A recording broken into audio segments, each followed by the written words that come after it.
Hello my friends, I'm Russ Larson and I'm the IRC Tire Guy. Today we've got an in-depth breakdown on one of the most important skills for any trail rider. Today we're talking getting unstuck.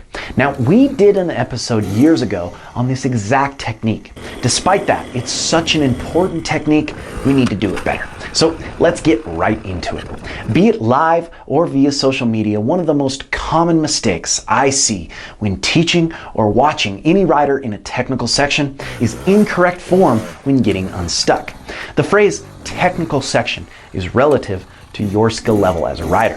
Whether the section or obstacle is a log rock, root, or cliff of any size, even a hole that your own tire has dug, regardless of your level, the form and technique remain the same.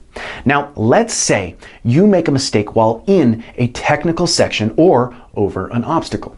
I consider being stuck when the rear tire is driven into the face of an obstacle. Commonly, I see riders muscle their bike through these sections, pushing with their arms and legs, and usually giving it way too much throttle, spinning their tires. I mean, how often have you seen, or for that matter, experienced the classic throwing of your hips forward into the bars to attempt to teeter your bike out or over whatever section you're stuck on?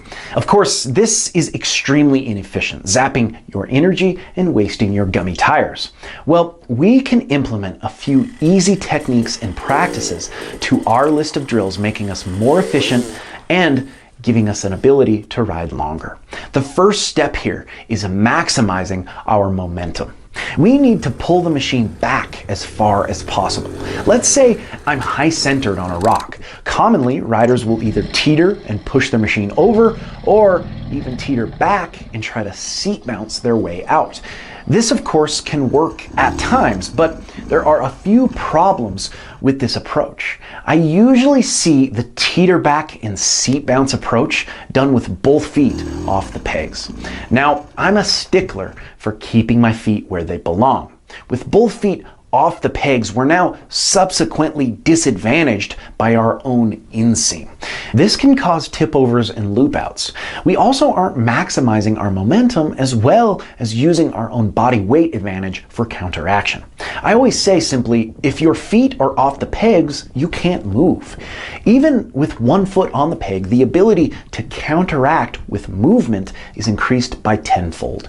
So the best approach for that maximization of momentum is pulling the bike back. Well, there's actually a technique making that pullback much easier.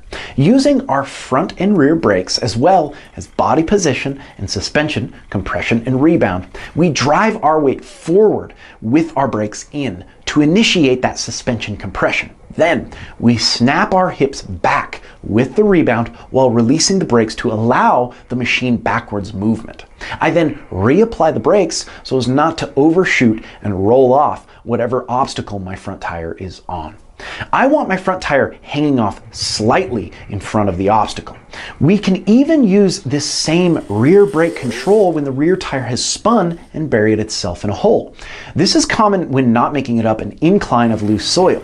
We use the same efficient technique with everything together to ratchet our bike out of this hole, giving the highest chance of momentum.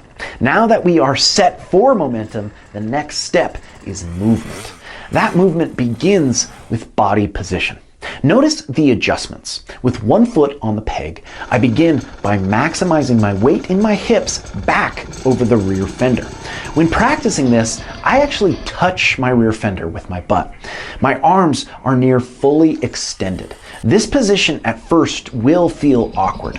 I can't tell you how many riders start with their weight much further forward. Simply put, when your weight is forward, you have less distance to move and therefore less leverage over your machine.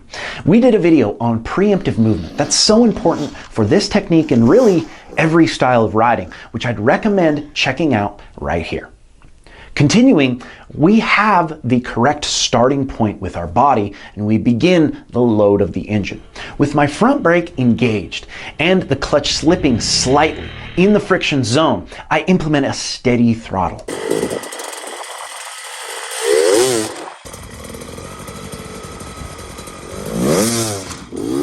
I first begin the drive of my weight completely off the ground, stepping through my peg with the muscle in my quad.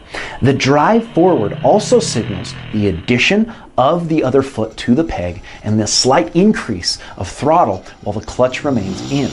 This loads the engine. Then, after the momentum with my body is initiated, I release the front brake and the clutch is quickly released to the end of the friction zone.